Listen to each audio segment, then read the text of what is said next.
chop through it and get through this together.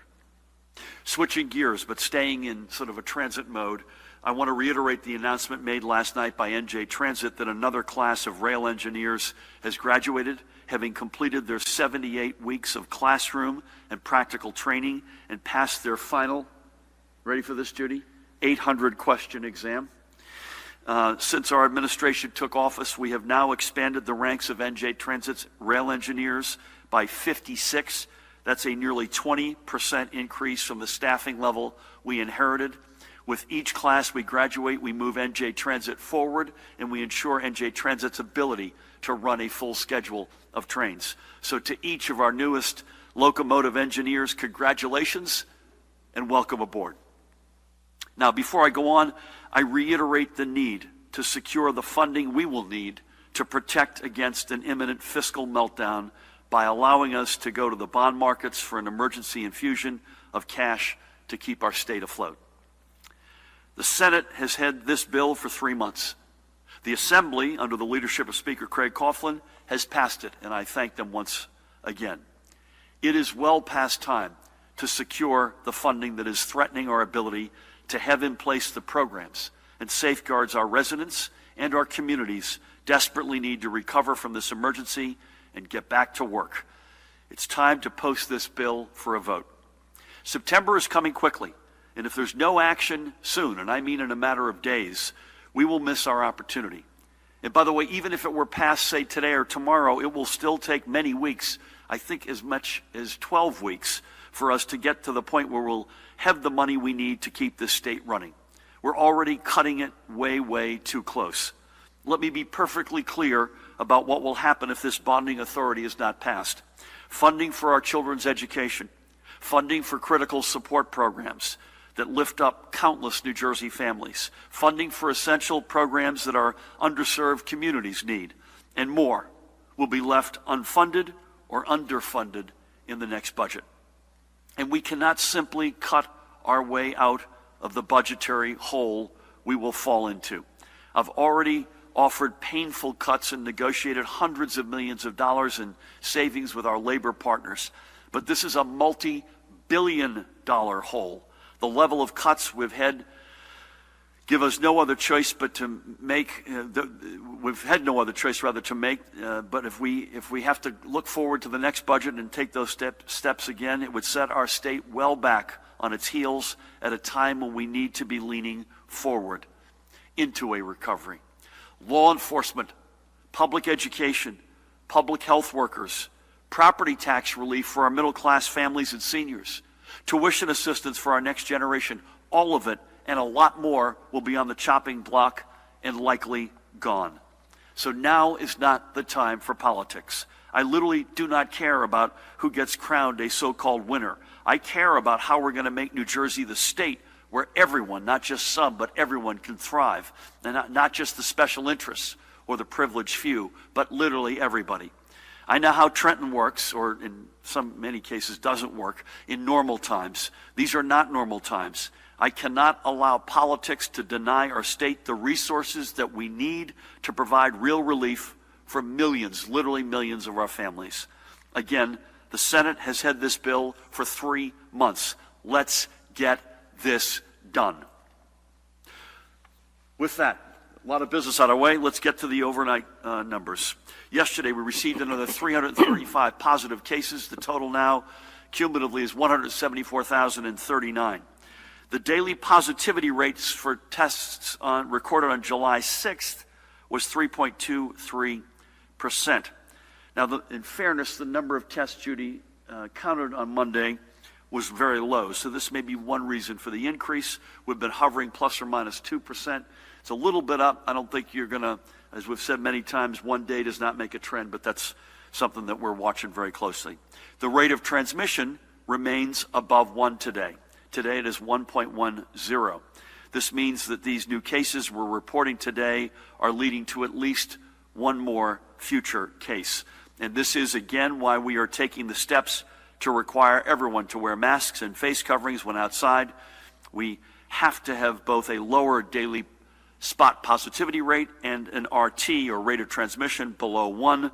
This is not an either or, by the way, it is and both. It's the only way that we can meaningfully slow the rate of spread of COVID-19 to save lives and not see our progress backslide. And by the way, some of this increase, Judy, in the rate of transmission, and Ed, we expected as we reopened the state, right? So we knew that we would be going from stay at home to actually the ability to be hopefully socially distanced, but back participating in society, in the economy together. But some of it, there's another increment of risk that we're getting from folks coming in from other states that have exploded and continue to explode. And so we need everybody to continue to do the right thing, and that includes anybody who's coming in from another state that is a hot spot. We now have 19 of them on our list. You got to self-quarantine, and you got to get tested. We've had a couple of flare-ups.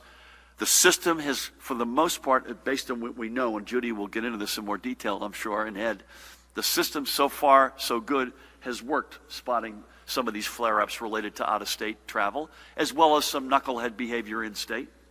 We've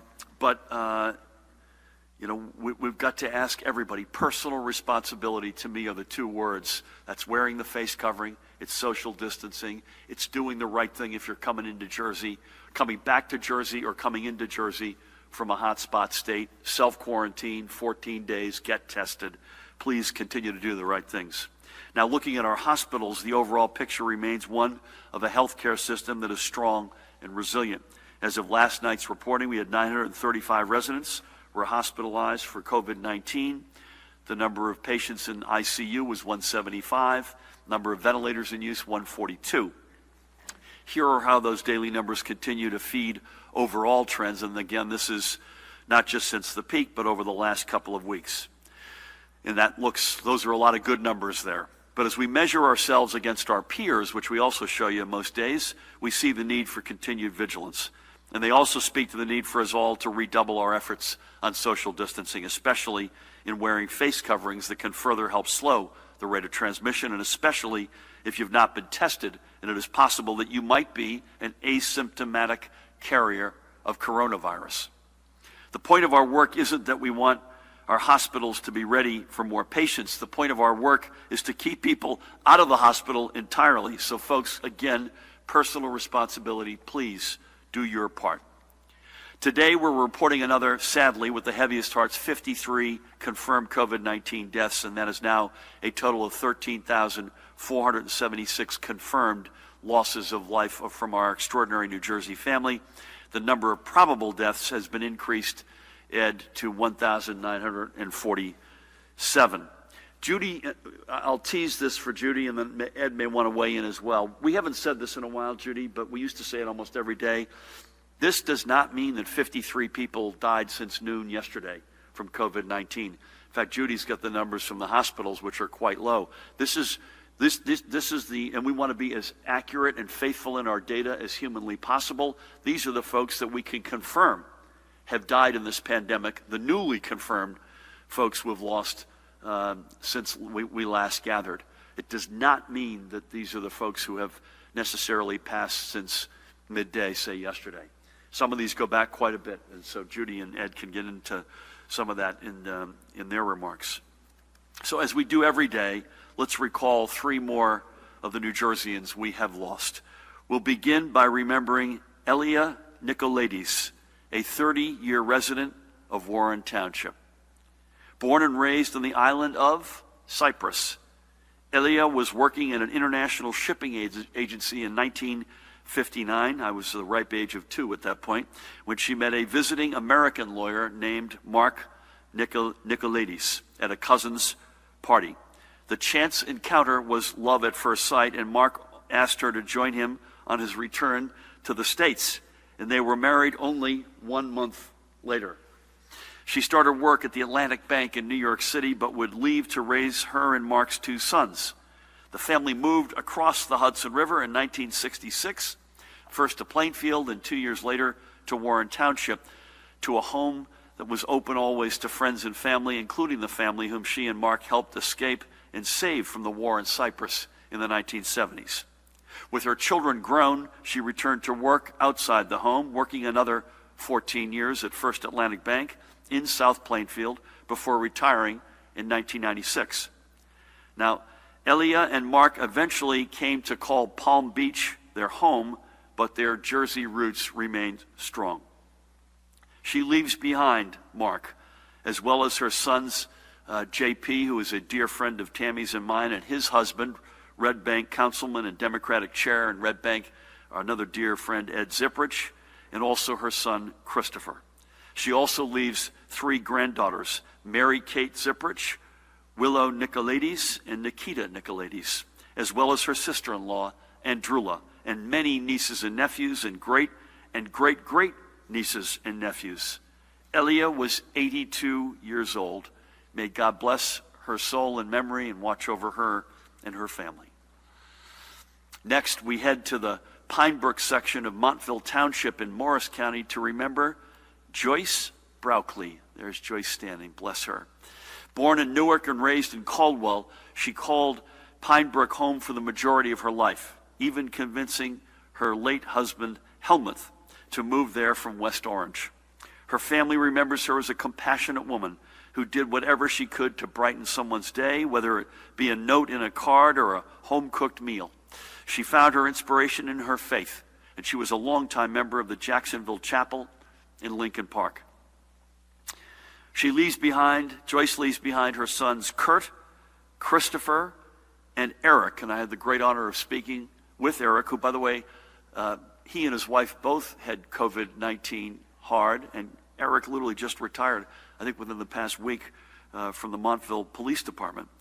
And also their families, which include grandchildren Tyler, Justin, Jonathan, Lindsay, Amanda, Christian, and Kate.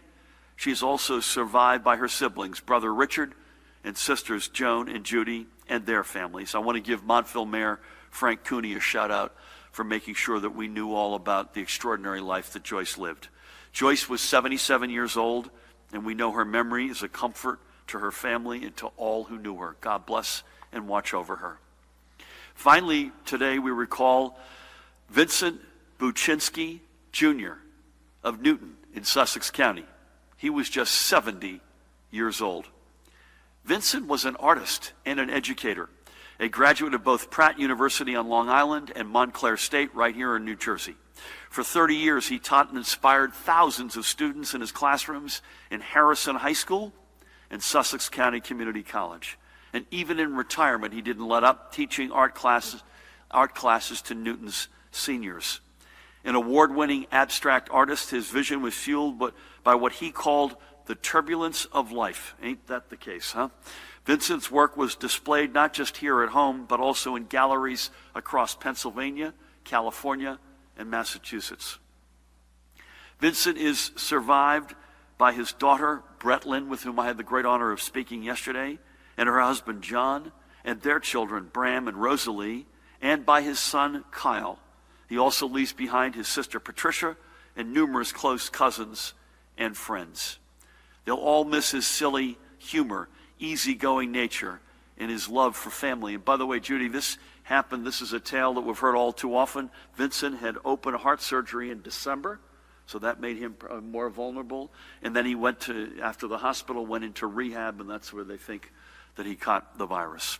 We thank Vincent for sharing his artistic passions and talents with us. God bless and watch over him and his family. Elia and Joyce and Vincent are 3 examples why we need to take this pandemic seriously and why we have to take every precaution to stop it. So when you put on your face covering, you are telling others that you do not want your family, or theirs, by the way, to have to know what it is like to lose a loved one to this virus. Not wearing a mask isn't a sign of strength. It's not a symbol of politics. Not wearing a mask is an act of selfishness, plain and simple. It's a sign that you think you're invincible, and the hell with everyone else. The time for selfishness ended back in March. Now, before I close, I want to give a couple of well-deserved shout-outs. First, I want to recognize another one of the small businesses committed to their community and to our recovery. This is Heyday Coffee in Atlantic City, owned and operated by entrepreneurs Evan Sanchez, with whom I spoke yesterday, and Zenith Shah. Both Evan and Zenith grew up right outside of AC, and both of them gave up careers in bigger cities to return to their roots to be part of Atlantic City's renewal through their company, Authentic City Partners.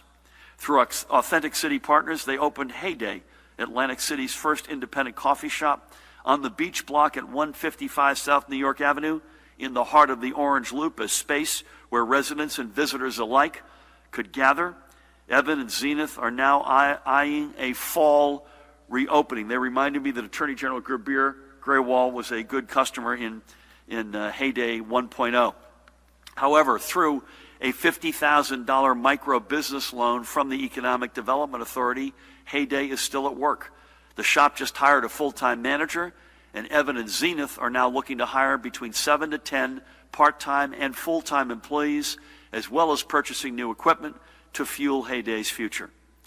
Heyday is just another example of how we're working with our entrepreneurs and small businesses to help them survive this emergency and to find their footing for a prosperous future.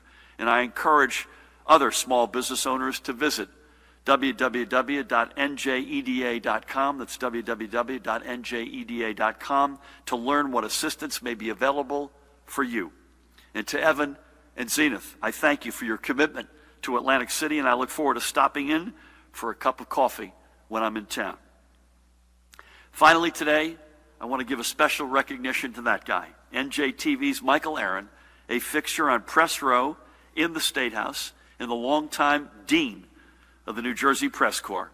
A few days ago, as I'm sure you all saw, Michael announced his retirement from day-to-day reporting, important caveat. And while he'll still grace our screens every now and then, I, for one, will miss his smart and fair reporting and his encyclopedic knowledge of New Jersey politics and government. He was a newsman's newsman, always tough but fair to those he covered, always ready to mentor the next generation of journalists, but always willing to get his story and to get it right. So to you, Michael, and I know you're watching because I think you said to me in a text you've only missed a couple of these, I hope you enjoy the slower pace of life and watching the goings-on from your own TV for a change, and that we'll see you around the State House. With that, please help me welcome the woman who needs no introduction, the Commissioner of the Department of Health, Judy Persichelli. Thank you, Governor. Good afternoon. Face coverings, along with social distancing, staying home when you're sick, good hand hygiene, respiratory etiquette, are vital tools in the fight against COVID-19. It's really all we have. Wearing a face covering or mask has been shown to dramatically decrease the release of droplets from people's mouths, which can carry infectious particles. Studies have demonstrated that masks are an important barrier to the transmission of respiratory viruses. A recent study in Health Affairs showed a significant decline in the daily COVID-19 growth rate after states mandated facial covers in public, with the effect increasing over time. The study projected that as many as 230,000 to as high as 450,000 cases may have been averted due to the face covering mandate. The International Journal of Nursing Studies suggests that community mask use by healthy people could be beneficial, particularly for COVID-19, where transmission may be by asymptomatic or pre-symptomatic individuals. And data included in the New England Journal of Medicine this spring examined the amount of droplets that were expelled when someone is speaking. It showed that hundreds of droplets, ranging from 20 to 500 micrometers, were generated when saying a simple phrase, but that nearly all of these droplets were blocked when the mouth was covered by a cloth. COVID-19 spreads mainly among people who are in close contact with one another, within about 6 feet, for more than 10 minutes. So the use of cloth face coverings is particularly important in settings where people are close to each other or where social distancing is difficult to maintain. To help prevent transmitting disease, it is critical to wear the mask correctly, covering both the nose and mouth. When possible, clean your hands with soap and water or an alcohol-based hand sanitizer immediately before putting on the mask, adjusting it, and after removing the cloth face covering. And wash the face covering after use. Moving on to my daily report, our hospitals, as the governor shared, reported 935 hospitalizations and 175 individuals in critical care, of which 81% of those individuals are on ventilators. The hospitalizations are remaining flat. We have been rolling up the field medical stations across the state as a result. At the end of last week, we shut down the Atlantic City site. However, we are keeping the supplies in storage in case we need to boost hospital capacity again in the near future. There are no new reports of multisystem inflammatory syndrome in children, so the total remains at 51 cases in the state. As a reminder, the children affected have either tested positive for active COVID-19 infection or had antibody tests that were positive. In New Jersey, thankfully, there are no deaths reported at this time. The governor reviewed the new cases and deaths reported today. In terms of deaths, the breakdown by race and ethnicity is as follows: white, 54.3, black, 18.3, Hispanic, 20.2, Asian, 5.5, and other, 1.7. We reported 53 deaths today. As a reminder, the deaths we are reporting are lab confirmed and death certificate verified and include deaths as far back as March. At our peak, deaths in hospitals rose to over 400 daily. Today, over the past 24 hours, we are reporting 5 deaths from COVID-19. At the state veteran homes, the numbers remain the same as they do at our psychiatric hospitals. Overall, our positivity rate as of July 4th is 3.23%. The northern part of the state's reporting 3.4%, the central part of the state 2.88%, and the southern part of the state 3.3%. Today's daily positivity is from July 4th. The total number of tests performed on that date was very low because of the holiday, which causes variation in the percent positivity. So that concludes my report. Stay connected, stay safe, stay healthy, get tested, and wear a mask. Thank you. Judy, thank you, and thank you for everything, and most importantly, your leadership.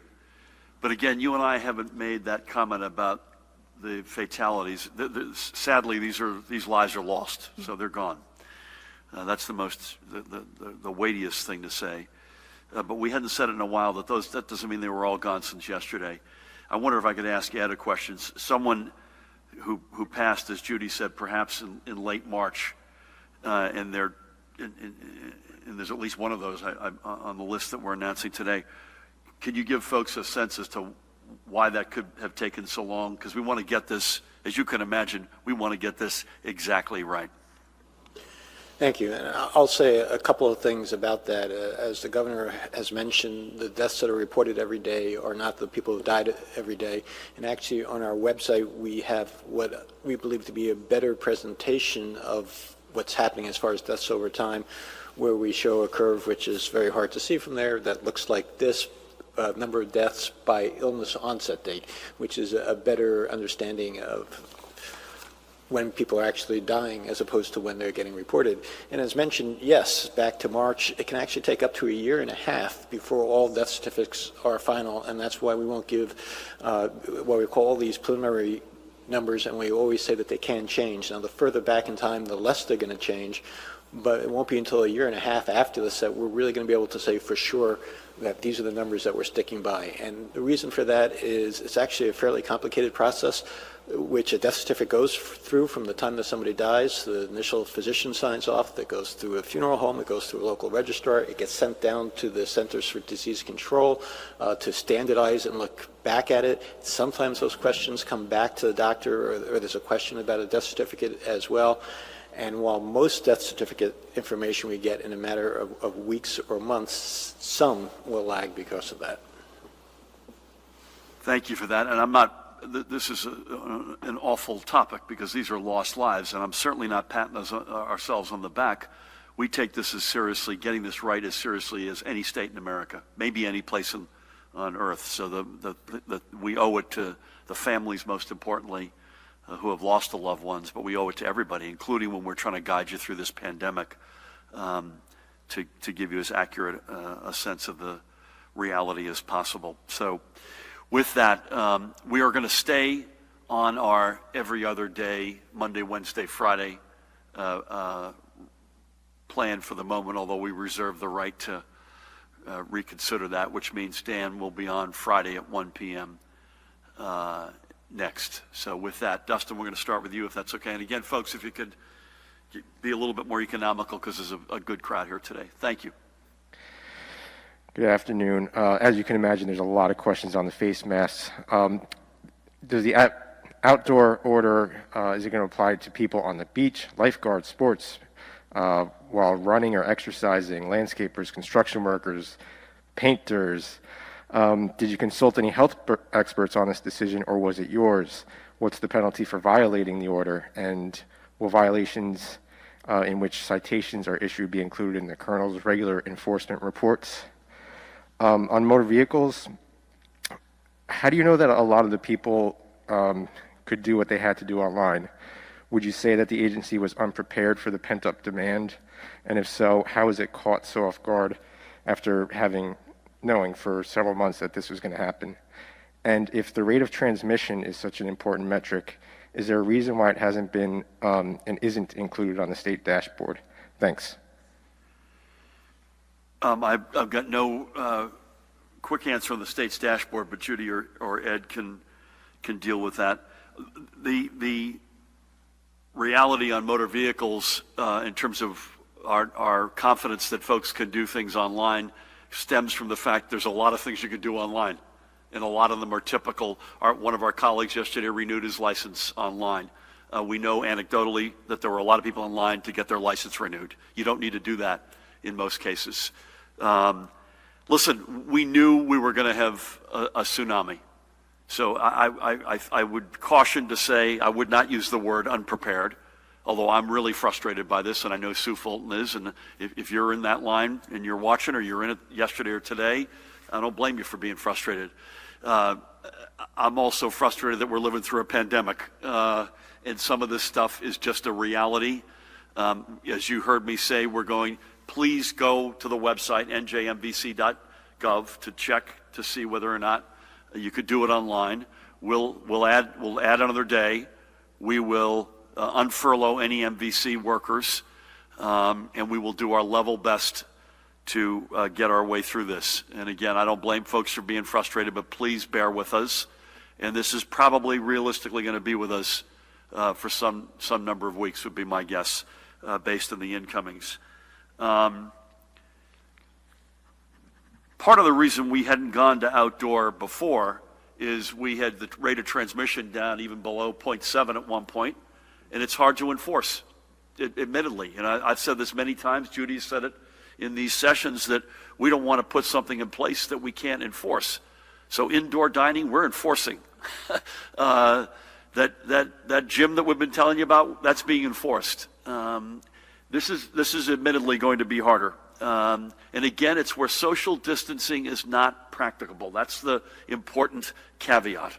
So if you're in your bubble with your family, or you're sitting by yourself, or you're doing something on your own, that's not our focus. Our focus is gatherings with lack of social distancing, with folks who are in different bubbles and different families in different circumstances coming together, and you just cannot properly social distance. I use one example. You're in a line somewhere, and the line is not being properly distanced. You're not with your family. You got to be masked up. Matt, anything you want to say else on enforcement or what the penalties, or any more color there?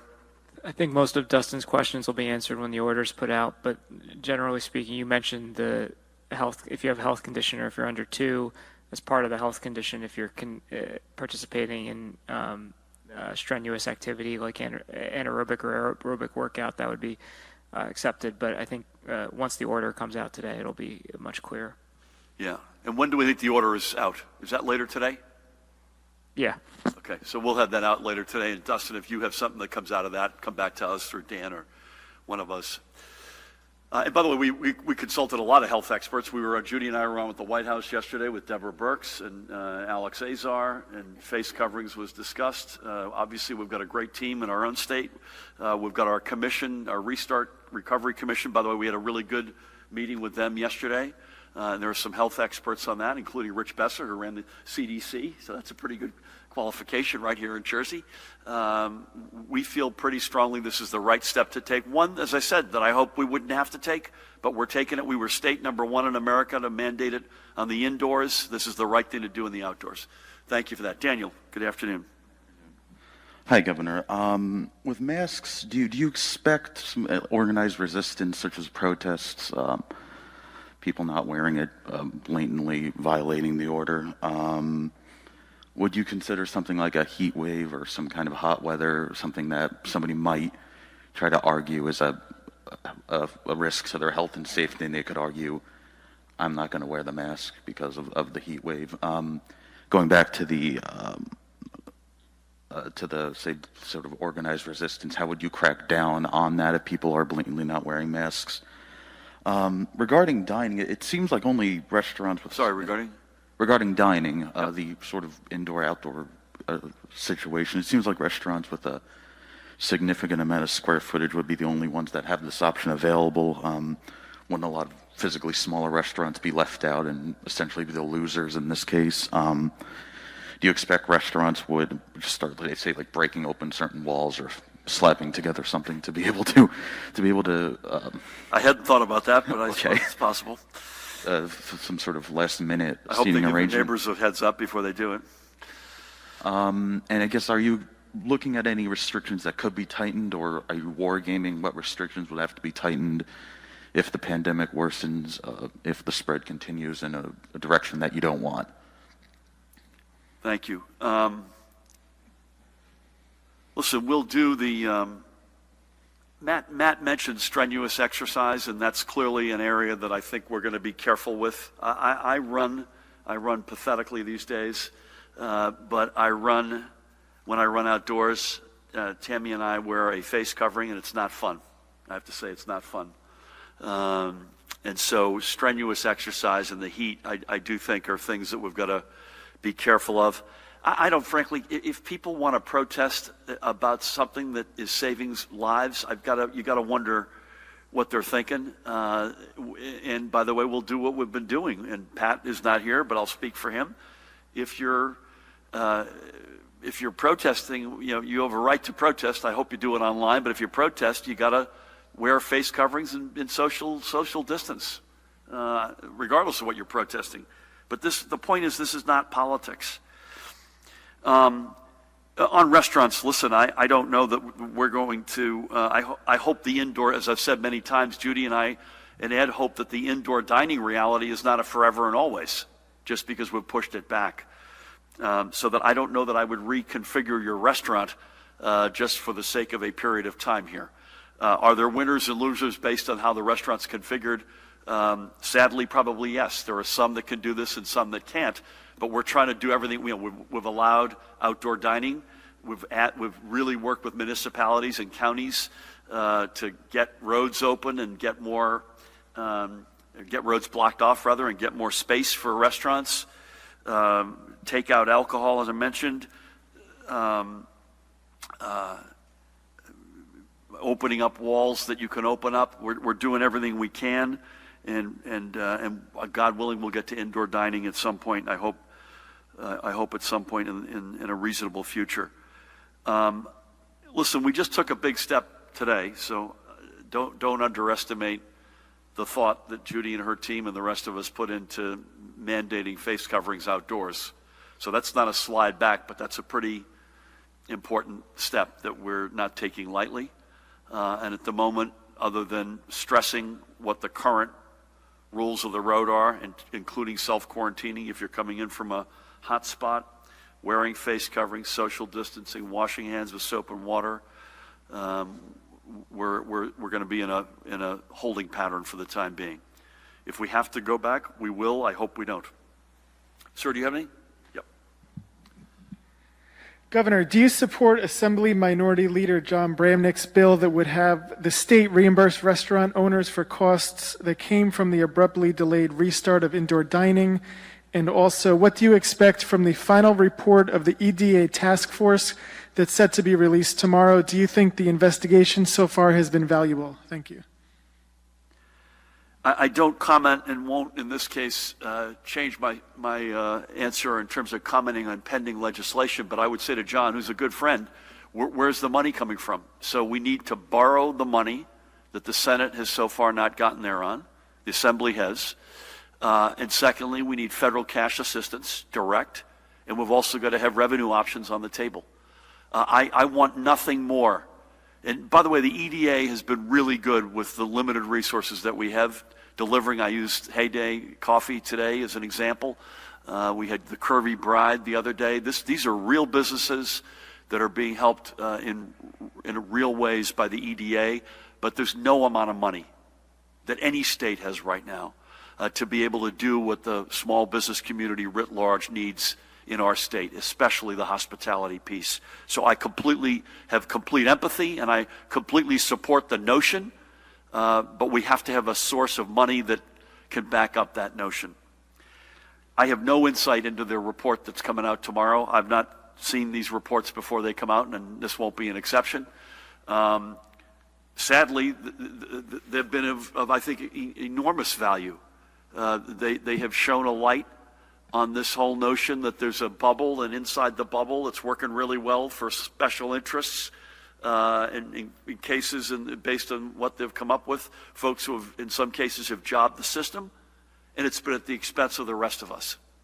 So that has been an extraordinary, valuable outcome of their work. Where it goes from there, I don't have any particular knowledge, but they have shown a light on a really ugly reality that I think we all kind of expected, but it was a lot uglier and a lot more graphic, I'll speak for myself, than I expected. Thank you. Let's go back first, and then we'll come down, if that's all right. Good afternoon. Good afternoon, Governor. What's your reaction to Amy Kennedy's win, and how do you think the state did with yesterday's vote-by-mail primary? Many key races have been called around the state, while the ballots of those who voted yesterday won't be counted for a week. How do you convince those who voted yesterday that their votes mattered? And how is the state encouraging travelers from states on the list to actually quarantine? Is there any evidence that people are heeding the advisory? And how many people are staying at the safe quarantine sites throughout the state? Are any travelers staying there? Thank you. Listen, I endorsed Amy, so I'm thrilled that she won. And it was a good field of Democrats. I salute all of them, but I stood by her side last night and had the honor of introducing her. I think she's an outstanding candidate, and I think she'll make a great congresswoman. She's now got a general election in front of her, but I'm thrilled she won. I mean, I think she's, in so many ways, as an educator, as a mom, as a mental health expert, a great personal story, 4-generation South Jersey family, married into one of the great political families of either party in the history of our country. It's a team sport for Amy and Patrick and their family, and Amy's mom and dad, who was with us last night, and I'm thrilled by her victory. I think I already answered your second question. I think so far our sense is it went well, and it wasn't a vote by mail entirely primary. It's a hybrid primary, and that doesn't mean that in every instance, in every place, that we batted 1,000. But I promise you, we take every vote seriously. And we will do everything that we can to get every vote counted and to undo whatever kinks may have come up. If the folks have postmarked their ballot as of yesterday, there's a 7-day window, which we had expanded, and their votes will be counted, period. And again, the Secretary of State's done an extraordinary job. Each of the county clerks are doing their jobs, and we need to give faith to everybody that your vote's going to count, whether you did it in person or whether you did it by mail. Largely on quarantining, Judy, we are still, this is not an easy lift either, right? Because it's the United States of America. Emphasis on United. We can't stop people at our borders. So there's a big amount of personal responsibility. You've seen the signage. I see it on 195 coming across the state every day. You see it now at airport. But any more color, Judy, you want to give to that? As far as individuals that have stayed at state quarantine sites, 2 weeks ago we did have 14 individuals that needed 14-day quarantine. They were released on Friday. And over the holiday weekend, we had a family who had traveled from another state that needed to be quarantined for various reasons, and they stayed at one of our sites. I don't have the total number of how many beds are occupied at this point in time, but I'll be able to get that for you. And additionally, by either the end of this week or the beginning of next week, I think I'll be able to share the app that we're putting together for travelers. That will feed right into our local health departments so that they'll be able to follow up. So just want to repeat, thank you for that. I want to repeat something that we've said the other day, maybe once or twice. Normally, we do a shakedown cruise on anything we're going to announce and make sure that we've worked as best we can. We don't always get it right completely, but we've worked out at many levels of details before we use the bully pulpit of this press conference to make an announcement. This one, Judy and I and our teams deliberately reversed that. We immediately seized the bully pulpit, remember, with Governor Cuomo and Governor Lamont, to begin the notion of personal responsibility, accepting the fact that we can't stop people at our borders. As I said that day, if I could, I never thought I'd say the words, if we could build a wall around us, I would, but we can't.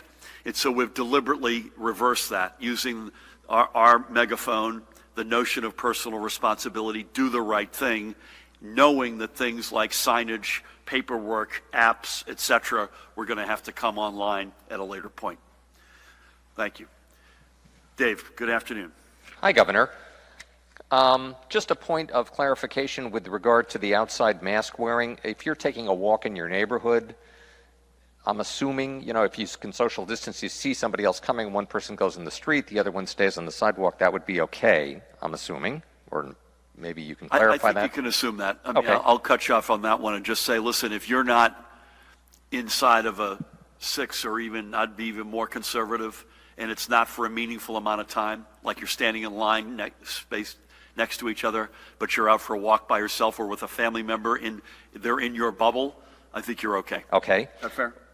With regard to the MVC, a lot of people were upset about the lack of communication from the MVC. So what do you think of the idea of maybe a manager going outside and either trying to let people know, listen, you got 700 people here, we can only deal with 200 today, Why don't you guys go home? There was also, I was at Baker's Basin, social distancing, mask wearing out the window because it was like a mob scene. So is there a way to try to encourage people, again, maybe an MVC person going outside and saying, folks, we need you to do X, Y, Z? I think the short answer, I don't normally do this to you, but I'll answer. The short answer is yes. There was some of that, but we need to do more of that. And again, I got to repeat, they're doing everything they can. This is a pent-up demand. That doesn't make you feel any less frustrated, folks. I get that. I'm frustrated too.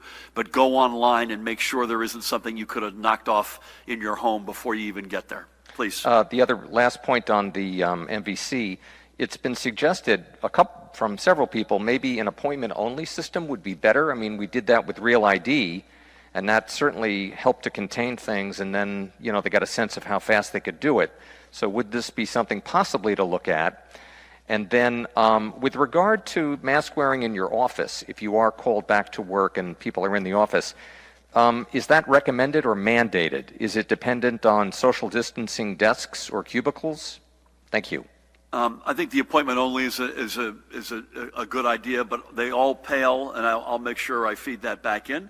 They all pale by the fact that we're going to add a day, unfurlough workers, and please go online, njmbc.gov. Listen, in our offices, Matt, we're wearing them, right? So Where would you on the spectrum of strongly recommended to mandated, are you on that?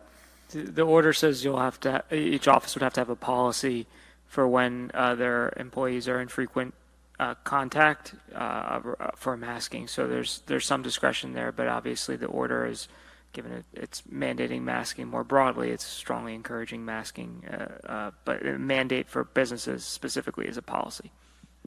You know, it's a different reality. I assume you'd share this. It's a different reality. If I'm in my office by myself with the door closed, making condolence calls, which I do regularly, that's a different reality than if we're, Matt and George Helmy and I just had a meeting before coming over here. The three of us were masked up.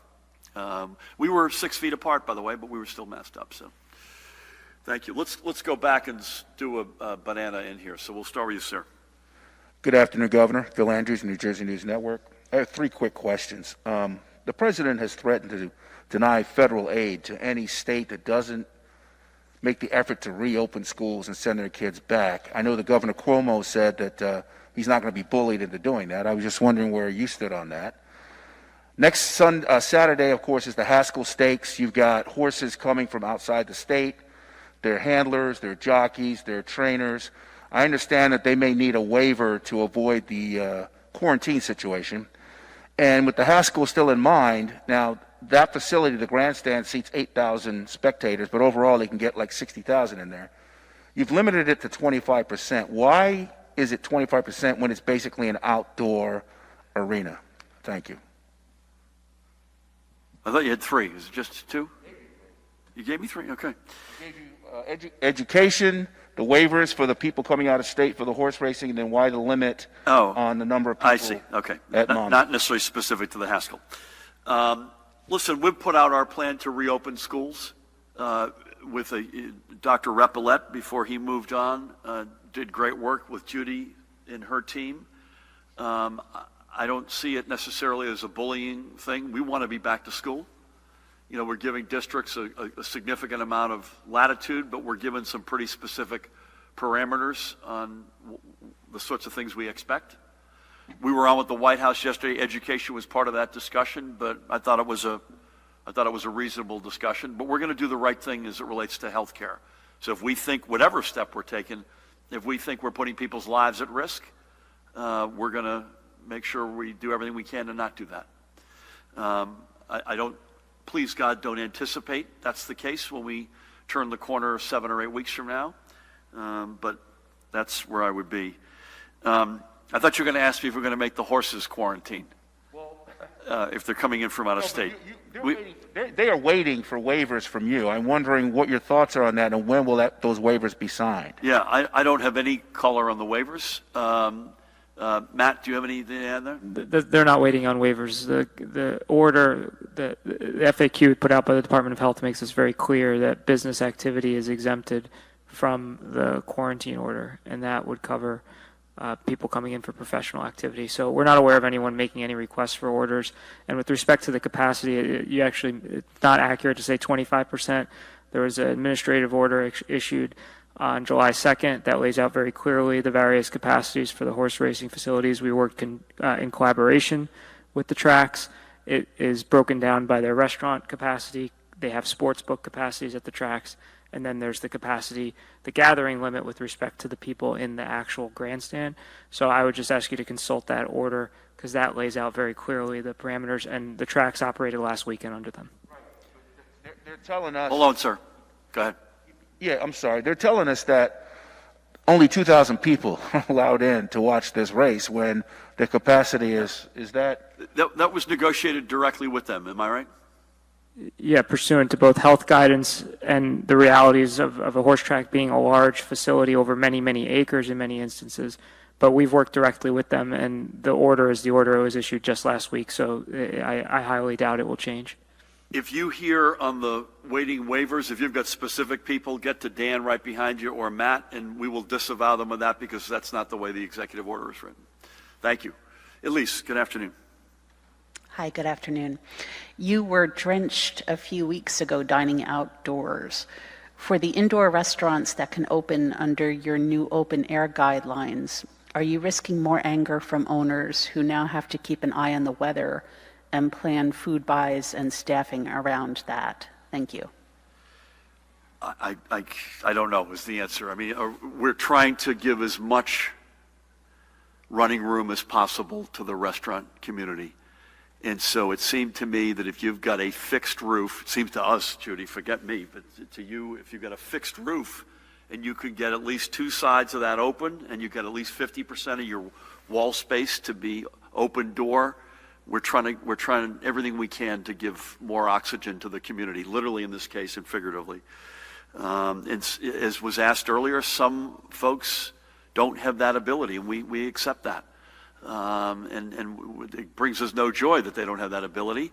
But again, also, we hope this is not a forever and always. I have to remind folks, this virus, and Ed and Judy will back this up, is dramatically more lethal indoors than outdoors.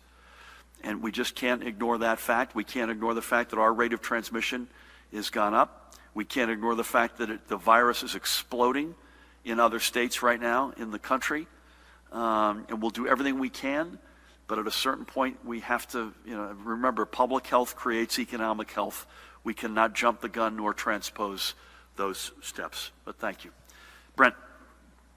Good afternoon. So I have a few on masks and then two other topics. So what is the actual penalty for those who violate this new mask order? Who will enforce the order? Will kids playing youth sports be exempt? How much citizens policing should we expect? People being Karens, I guess they call them, saying you should be wearing a mask. What about masks while you're waiting for food or drink outdoors? And then two, unrelated, do you think your late endorsement of Amy Kennedy helped her victory? Do you see her victory as a response to George Norcross and the South Jersey Democratic machine? And do you think she can beat Jeff Van Drew in a tough district? And then last, it's been 4 months of isolation for children who live in pediatric long-term care facilities. Families are worried about their mental decline.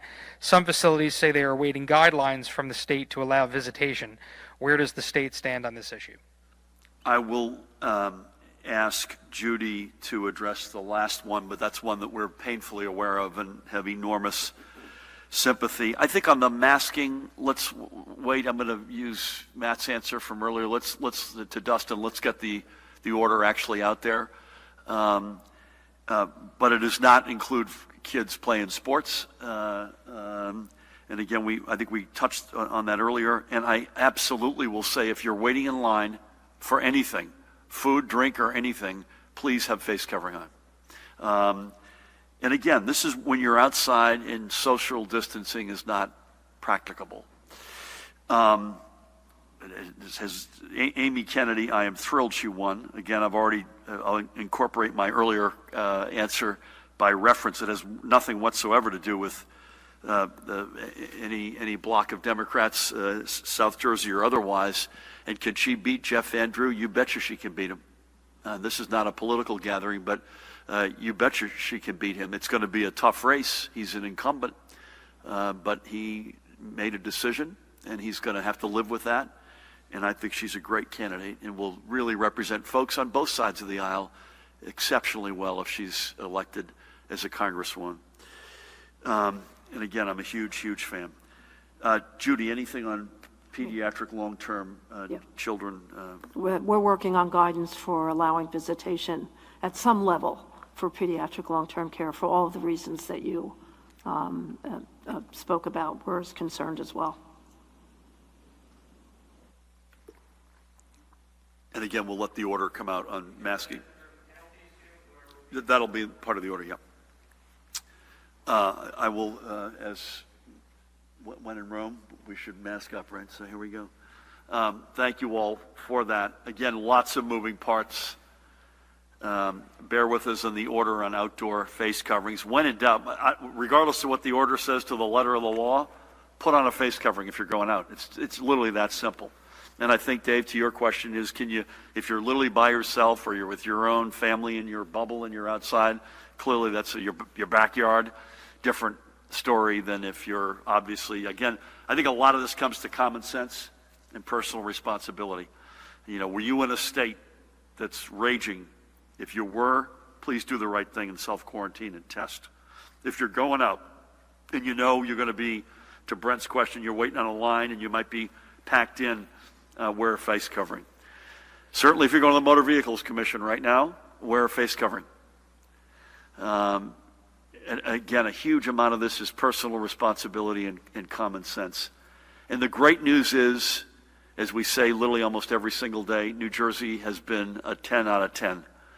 Yeah, there have been some exceptions, but boy, folks by the millions have done the right thing, whether it was staying at home at the beginning, learning in school remotely, putting the right pieces in place in retail establishments, doing the outdoor dining thing so creatively and so well.